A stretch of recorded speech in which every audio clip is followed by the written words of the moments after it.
बच्चों अभी हम स्टार्ट कर रहे हैं री issue of forfeiture share. First of all बच्चा, इसके पहले के लेक्चर में हमने जो डिस्कस किया था वो आप बोलोगे सर फोरफीचर किया था। क्यों फोरफीचर किया था? तो आप बोलोगे सर उन्होंने नॉन पेमेंट किया था, non payment of call in arrears था या कॉल था, या आप बोलोगे अलॉटमेंट मनी ही पेमेंट नहीं किया सर, उसकी वजह से उसके शेयर फोरफिट हो गए। फोरफिट किया था तब आपको लॉजिक मैंने ये समझाया था कि बच्चा वो समझो कि फोरफिट करोगे तो आपको वो क्लियर करना पड़ेगा कि सामने वाला जो है उसके सारे रुपए चले जाएंगे, एक पॉइंट। दूसरा पॉइंट, शेयर कैपिटल कम होगी इसलिए equity share capital account debit किया होगा। लेकिन बच्चा यहां ध्यान रखना है, अभी जो हम करने वाले हैं उसमें आप बोलोगे सर इसमें बहुत सिंपल है, फोरफिट किया है आपने, मैंने बोला हाँ किया है। दूसरा आप बोलोगे सर फोरफिट किया है इसकी वजह से क्या होगा, तो मैंने बोला फोरफिट किया है बच्चा इसलिए क्या होगा, उनका शेयर कैपिटल डेबिट हुआ था, अभी री इश्यू कर रहे हैं मतलब आप बोलोगे सर वो जो शेयर कंपनी ने रखे थे उसमें से वो शेयर वापस दे रहे हैं, थोड़े दे सकते हैं, आधे दे सकते हैं या पूरे री इश्यू कर सकते हैं। तो ये री इश्यू करते हैं तब आपको क्या ध्यान में रखना है, तो आप बोलोगे सर री इश्यू करते हैं तो आपको वो ध्यान में रखना है सबसे पहले कि सिंपल वे में आपको वो समझना पड़ेगा कि री इश्यू करेंगे बच्चा तो शेयर कैपिटल वापस बढ़ेगी, तो equity share capital account credit होगा। ये छोटा सा पॉइंट था। अभी थोड़ा थियरी पोर्शन पढ़ते हैं और उसके बाद जो प्रॉपर तरीके से जनरल एंट्री हम लिखते हैं। तो सबसे पहले शुरू करते हैं, कंपनी कैन री issue of forfeiture share for this director of a company have the full authority by law. Director can reissue this share as par, premium and discount. जो है वो सबसे पहले जो आप फोरफिट करोगे वो एट पार इशू हो सकता है। पार मतलब जितने का शेयर था उतने में इशू हो सकता है, उससे कम में भी वो इशू हो सकता है डिस्काउंट प्राइस, लेकिन कितनी कम वो मैं लाइन आपको पहले करवा दूंगा। वो मोस्ट इंपॉर्टेंट पॉइंट है जो आपको ध्यान में रखना है। और उसके बाद आप बोलोगे सर जो शेयर की प्राइस थी उससे ज्यादा प्राइस में भी बेच सकते हैं, वो कंपनी के पास कंपनी के डायरेक्टर के पास राइट होता है, लेकिन उसके लिए सारी प्रोविजन आपको ध्यान में रखनी पड़ेगी। वो कंपनी फॉर्म ऑफ ऑर्गेनाइजेशन में जो होगी वो बात अलग है, लेकिन हमें इतना ध्यान रखना चाहिए डायरेक्टर के पास सारे राइट होते हैं, 3 तरह से इशू कर सकते हैं। आगे चलते हैं, on the reissue of share company must get the least amount that equal to amount is not receive on the capital account of forfeiture share. कहने का मतलब बहुत सिंपल है, तो आप बोलोगे सर इसका मतलब वो है, वो एक बार मैं सम में ही करवाऊंगा तो ज्यादा क्लियर होगा कि आपको वो तो अमाउंट मिलनी ही चाहिए जितनी अमाउंट आपको नहीं मिली थी पहले से। एक सिंपल वे में बोलता हूं, पहले से मुझे 6 रुपए मिले थे, 4 रुपए नहीं मिले थे, तो आपको कंपलसरी 4 रुपए में तो इशू करना ही पड़ेगा, उससे कम में आप इशू नहीं कर सकते। आगे बोलते हैं, ये अंडरलाइन करना मतलब बहुत जरूरी है, अभी लिखा हुआ in such case there is a no need for any sanction of a discount amount, that is shareholder paid 7 per face value of 10 share, it not paid 3 per share. If share are forfeited and reissue, then after maximum discount can 7 per share can be given reissue thereof. मतलब ज्यादा से ज्यादा आप बोलोगे sir 3 रुपए तो मैं recover कर ही लूंगा, उससे ज्यादा आपको 3 रुपए तो इशू मिनिमम करना पड़ेगा। या ऐसे बोल सकते हो, यही डायलॉग को थोड़ा चेंज करके उन्होंने लिखा हुआ है कि ज्यादा से ज्यादा कितना डिस्काउंट दे सकता है कंपनी। फिर से एक बार बोल रहा हूं, ज्यादा से ज्यादा कंपनी कितना डिस्काउंट दे सकती है, तो आप बोलोगे सर सिंपल वे में आपको वो ध्यान में रखना है कि उसने जो री इशू किया था, जैसे समझ लो एक लाइन में, इसमें यही डायलॉग को फिर से बोल रहा हूं, 7 है उसमें से पहले वाले ने 10 में से 7 दिए थे, तो ज्यादा से ज्यादा कंपनी जो डिस्काउंट दे सकती है 7 पर शेयर दे सकती है, उससे ज्यादा नहीं। और आपको मिनिमम 3 रुपीज तो कवर करने ही है, वो पहले उन्होंने पहली लाइन में ऐसे बोला था, जितने पैसे नहीं मिले उतने रिकवर होना चाहिए। लेकिन बच्चा ये डायलॉग बहुत आएगा, कंपनी ज्यादा से ज्यादा डिस्काउंट दो ऐसे इशू करना है, तो आपको वो बोलना पड़ेगा। जैसे समझ लो मैं बोल रहा हूं 10 है, 8 पेड अप है, तो आप बोलोगे सर ज्यादा से ज्यादा 8 डिस्काउंट दे सकते हैं। 10 रुपीज का शेयर है और उन्होंने 2 रुपए भरे, तो ज्यादा से ज्यादा 2 रुपए डिस्काउंट दे सकते हैं। आप बोलोगे सर 10 है और 3 रुपीज भरे हुए, तो ज्यादा से ज्यादा 3 डिस्काउंट दे सकते हैं। समझ में आया? आपको वो नहीं सब बोलना है कि यहाँ पे सर मिनिमम उसको 2 रुपए तो रिकवर करने पड़ेंगे, यहाँ 8 रुपए रिकवर करने पड़ेंगे, यहाँ 7 रुपीज रिकवर करने पड़ेंगे, वो नहीं देखना है।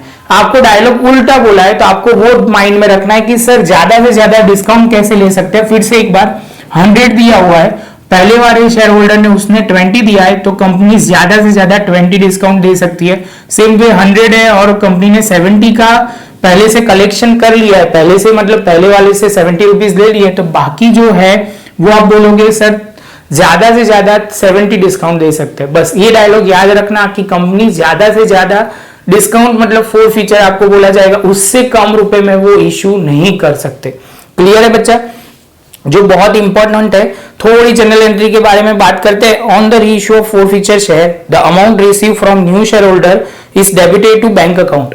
क्योंकि हम रीइश्यू करेंगे तो पैसे आएंगे तो बैंक अकाउंट डेबिट होगा। If share are issue at a discount then the amount of discount is debited to share 4 feature account. आप डिस्काउंट वर्ड कभी भी नहीं लिखोगे, 4 फीचर लिखोगे, जो कम प्राइस में बेच रहे हो वो अमाउंट को। Hence the receive share the amount of face value of share is credited to share capital. तो बच्चा ये ध्यान में रखना है, इतना पहले प्रॉपर समझ लो, ये पॉइंट क्लियर कर लो, पढ़ लो, उसके बाद हम आगे बढ़ेंगे। अभी बच्चा हम जो कर रहे हैं वो पॉइंट समझना है। जनरल एंट्री 3 तरीके से होगी, 3 तरीके से 3 ऑप्शन आपको रखे गए। पहला लॉजिक वो क्लियर कर लो कि पैसे आने वाले तो बैंक अकाउंट डेबिट होगा, और क्रेडिट क्या होगा बच्चा? तो आप बोलोगे sir equity share capital account तो क्रेडिट होने वाला है, क्योंकि फिर से इक्विटी शेयर कैपिटल बढ़ने वाला है। फिर से बोल रहा हूं, पैसे आ रहे हैं, डेबिट व्हाट कम्स इन, तो बैंक अकाउंट में पैसे आ रहे हैं तो बैंक अकाउंट डेबिट होगा, क्रेडिट होगा इक्विटी शेयर कैपिटल। अभी बस खाली फर्क उतना है, 4 फीचर वाला और शेयर प्रीमियम वाला लॉजिक क्लियर करवाना है। तो सबसे पहला जो पॉइंट है, following general entry will be pass in reissue of 4 feature under the different situation. पहली सिचुएशन है, मुझे समझ लो आपको चाहिए, आप बोलोगे सर सिंपल वे में आपको 3 रुपीज कम पड़ रहे थे, 3 रुपीज आपने मंगवा लिए, पार टू पार आपने मंगवाए तो कोई प्रॉब्लम नहीं है, जितने रुपए चाहिए। तो आप बोलोगे सर एक सिंपल वे में बोल रहा हूं कि आपको समझ लो रुपए जितने चाहिए उतने रुपए मतलब पार टू पार मंगवा लिए। 10 रुपए का शेयर था, 10 रुपए मंगवा दिए, बात खत्म हो गई, कोई डिस्काउंट नहीं दिया, कुछ भी नहीं दिया। तो वो आप में ध्यान रखना है, सिंपल वे में bank account debit to share capital, bank account debit to share capital. दूसरे पॉइंट में जो बोला हुआ है 4 feature of share reissue at a premium, 4 feature of share reissue at a premium. तो आप बोलोगे सर इसमें क्या ध्यान में रखना है? तो आप बोलोगे सर सिंपल वे में आपको ध्यान वो रखना पड़ेगा, रीइश्यू कर रहे हो एट अ प्रीमियम कर रहे हो, तो शेयर प्रीमियम आपने सिखाया था बच्चा कि क्या बोलोगे सर कि इसमें क्रेडिट लिखना है। आपने क्या मुझे आप बोलोगे सर आपने सिखाया था बहुत पहले कि ये पॉइंट पे शेयर प्रीमियम अकाउंट क्रेडिट होगा, तो bank account debit, share capital account credit और शेयर प्रीमियम अकाउंट क्रेडिट। ये क्या था कि 10 रुपए का शेयर है और 12 रुपए में आप इशू कर रहे हो, 13 रुपए में कर रहे हो, एक लाइन में बोले तो 10 रुपए का शेयर है, उससे ज्यादा प्राइस में आप इशू कर रहे हो, तब की ये बात है। और लास्ट में जो सिचुएशन है, जो मेजोरिटी ये आने वाली है, जब आप इशू करोगे 10 रुपए का शेयर है लेकिन आप कम प्राइस में इशू कर रहे हो, फिर से बोल रहा हूं जो इशू कर रहे हो वो कम प्राइस में कर रहे हो, 10 रुपए का शेयर है उससे कम प्राइस में कर रहे हो, और उसमें जो डिस्काउंट वर्ड होगा, अभी डिस्काउंट हम बोलेंगे 4 फीचर में जाएगा, डिस्काउंट जो बोलेंगे वो 4 फीचर में जाएगा, जिसमें लिखा जाएगा bank account debit, 4 feature account debit and share capital account will be credited. तो बच्चा शांति से देखना, यहाँ पे जो पॉइंट ध्यान में रखना है, नंबर ऑफ शेयर री issue into amount of share with share issue, उसकी जो अमाउंट मिलने वाली है वो 4 फीचर का ध्यान से पढ़ना। डिस्काउंट अमाउंट पर शेयर, डिस्काउंट अमाउंट पर शेयर, आप 10 रुपए का शेयर कितने में कम दे रहे हो, ये डायलॉग मैं कब से हर बार बोलूंगा। इसके बच्चा मैं सम बहुत करवाने वाला हूं, 9 से 10 अलग अलग लेक्चर में अलग अलग पॉइंट में 3 वीडियो अभी अलग अलग पॉइंट पे आएगी, जिससे आपको टोटली क्लियर हो जाएगा। आप ध्यान रखोगे तो आराम से क्लियर हो जाएगा, जिसमें प्रॉब्लम नहीं आएगी। और लिखेंगे share reissue into paid up amount पर शेयर, तो वो ध्यान में रखना है, इसमें अंडरलाइन करना पेड अप अमाउंट पर शेयर, अंडरलाइन करना पेड अप अमाउंट पर शेयर। ये आगे जाके एक सम में कंट्रोवर्सी आएगा, बाकी कहीं पे भी नहीं आ रहा, बहुत सिंपल दिया हुआ है कि बाकी सब में बहुत सारे लॉजिक है, लेकिन एक सम ऐसा आता है जिसमें आप गलती करो तो वो ध्यान रखना है। अभी क्या होगा बच्चा, ये होने के बाद ये 3 एंट्री आप पहले लिख लो, उसके बाद बच्चा आप बोलोगे सर अभी क्या होता है, कई बार जो हम कंपनी ये प्रोसीजर करती है तो उसमें प्रॉफिट होता है, उसने पहले से भी थोड़े रुपए लिए थे और दूसरे से भी रुपए लिए, इसकी वजह से क्या हुआ, कंपनी को फायदा हुआ। फायदा हुआ, ये कौन सा प्रॉफिट है, तो आप बोलोगे सर कैपिटल प्रॉफिट है। कौन सा प्रॉफिट है, कैपिटल प्रॉफिट है, तो वो डे टू डे रूटीन में यूज नहीं कर सकते। ये 4 फ्यूचर में जो भी प्रॉफिट हुआ है वो ट्रांसफर कहां कर देंगे हम, कैपिटल रिजर्व में। तो बच्चा ये जो डायलॉग बोला हुआ है वो आपको ध्यान से समझना है।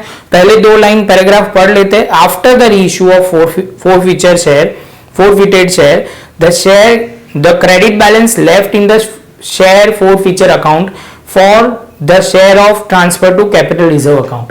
तो इसमें क्या बोला हुआ है, फोर फीचर में अकाउंट में आप बोलोगे सर यहाँ पे क्रेडिट बैलेंस होगा जो हम क्या ट्रांसफर करेंगे कैपिटल रिजर्व अकाउंट में।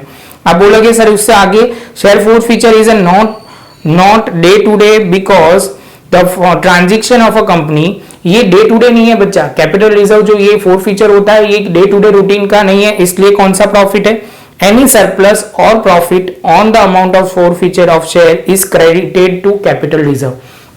कहां क्रेडिट होगा बच्चा, तो ये जो होगा फोर फीचर है, इसकी वजह से ये जो प्रॉफिट होगा वो कैपिटल प्रॉफिट बोला जाएगा। कहां होगा, कैपिटल प्रॉफिट है इसलिए कैपिटल रिजर्व में वो ट्रांसफर होगा। Therefore the amount of forfeiture is transfer to capital reserve account, following entry will be pass in the books of company. तो आप बोलोगे सर इसका मतलब ये हुआ जब फोर फीचर होगा, फोर फीचर होता है तो उसकी एक एंट्री, री इशू होगा उसकी एक एंट्री, और उसके बाद जो प्रॉफिट है कैपिटल प्रॉफिट वो हम ट्रांसफर कर देंगे कि इसमें फोर फीचर अकाउंट में से। आप बोलोगे सर शेयर रिजर्व में ट्रांसफर, मतलब कैपिटल रिजर्व में आप ट्रांसफर कर दोगे। तो जनरल एंट्री कुछ इस तरह होगी, share forfeiture account debit to capital reserve account में क्रेडिट कर दोगे। इसके साथ बच्चा हमारा ये पॉइंट खत्म हुआ। अभी हम स्टार्ट कर रहे हैं, 3 पॉइंट आ रहा है जो मैं आपको बोलूंगा कि पहला तो बहुत सिंपल है, unless the forfeiture of share reissue the balance of forfeiture share account is added to paid up capital under the subscribed share capital in the note account on the share capital। बच्चा ये ध्यान में रखना जब हम final accounts करेंगे, जब company final account, तब ये मैं पॉइंट बोलूंगा जो आपको ध्यान में रखना है। ये पॉइंट आप सीरियसली प्रॉपर तरीके से नोटबुक में लिख लेना तो प्रॉब्लम नहीं होगा। इसके बाद सेकंड है when the part of forfeiture share is only री इशू, पार्ट ही इशू हुआ है, मतलब 100 रुपए का शेयर, टोटल 100 रुपए के शेयर नहीं बोलेंगे, वर्ड बोलते हैं कुछ ऐसा, 1000 शेयर है उसमें से मैंने 600 इशू किए, 400 इशू करना बाकी है। तो ये 600 की जो कैपिटल रिजर्व, मतलब जो उसका प्रॉफिट होगा वो कैपिटल रिजर्व में ट्रांसफर होगा, लेकिन 400 अभी री इशू नहीं हुई है तो उसके प्रॉफिट हम ट्रांसफर नहीं करेंगे कैपिटल रिजर्व में। तो वो ध्यान में रखना है, वही पॉइंट बोल रहे हैं। तो उसमें बोला हुआ है when the profit of capital reserve of share is only reissue, when the part of forfeited share is only reissue, the proportion amount only respect of forfeited share which are reissue will be transferred to capital reserve account, credit balance of capital reserve will be continue on the share which are not yet reissue। तो ये आपको ध्यान में रखना है। उसके बाद बच्चा आपको है थर्ड पॉइंट जो ध्यान में रखना है, share in respect of which any amount is not paid can be transferred by the board of directors by passing the resolution at any time after the allotment of first call or final call। Such forfeiture share can be reissued immediately after the forfeiture, means after the allotment or after the first call or after the final call। कहने का मतलब बहुत simple है कि जैसे वो forfeit होते हैं तो कंपनी जब चाहे तब वो री इशू कर सकती है, वो अलॉटमेंट के बाद भी री इशू कर सकती है, फर्स्ट कॉल के बाद भी री इशू कर सकती है और फाइनल कॉल के बाद भी री इशू कर सकती है। थोड़ा लंबा लिया, आखिर के 3 पॉइंट नहीं लिए होते तो चलता है, लेकिन मुझे एक बार एक्सप्लेन कर दिया तो आपको आइडिया आ जाए। तो बच्चा यहीं पे हम खत्म करते हैं। अभी इसके बाद हम जो सम करने वाले हैं वो 5, उसके बाद 3 और उसके बाद 3 ऐसे हम लेने वाले, जिससे आपको प्रॉपर तरीके से सम क्लियर हो जाएगा। पहले हम फोरफिट करेंगे शेयर को, उसके बाद री इशू करेंगे और उसका प्रॉफिट जो होगा वो कैपिटल रिजर्व में हम ट्रांसफर करेंगे। तो बच्चा ध्यान से समझना, यहां से एक लेवल और आगे जाएंगे जो हम डिटेल में करेंगे। मिलते हैं नेक्स्ट लेक्चर में, फोर फीचर को फिर से री इशू करने वाले पॉइंट पे हम डिस्कस करेंगे।